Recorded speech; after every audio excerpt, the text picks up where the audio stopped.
আহত অবস্থায় পড়েছিল সেই লাশের উপর গুলি করা হয়েছে। আমরা শুধুমাত্র আমাদের ছাত্রদের হত্যার বিচার চেয়েছিলাম।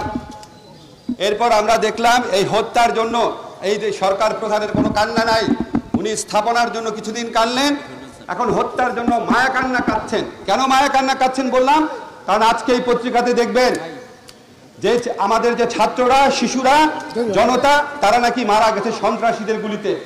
পুলিশ যায় যাহা করেছে সব জায়গায় বলা হয়েছে সন্ত্রাসীদের গুলিতে মারা গেছে।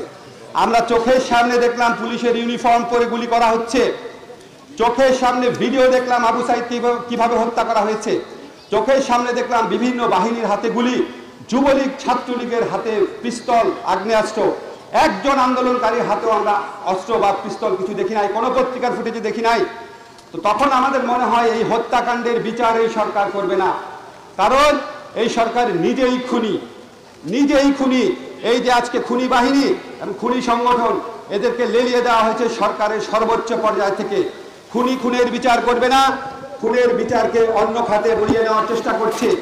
আমরা পৃথিবীতে গণহত্যা যারা করে তাদেরকে দেখি গণহত্যা করার পর গণহত্যার সংখ্যা ধামাচাপা দেওয়ার চেষ্টা করে, আর এই সরকার গণহত্যা করার পর গণহত্যার শিকার যারা তাদেরকে গ্রেফতার করছে গণহত্যার জন্য দায়ী করে। ধিক্কার জানাই এই সরকারকে।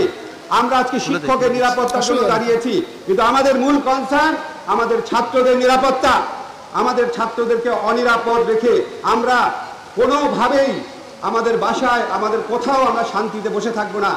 আমাদের অস্তিত্বে আঘাত আনা হয়েছে, বাংলাদেশের বুকে গুলি করা হয়েছে, বাংলাদেশের ছাত্র জনতা তরুণ হচ্ছে বাংলাদেশের হৃদয়, এই হৃদয়কে আঘাত করা হবে, আর আমরা চুপচাপ তা মেনে নিব, এটা যেন সরকার না ভাবে।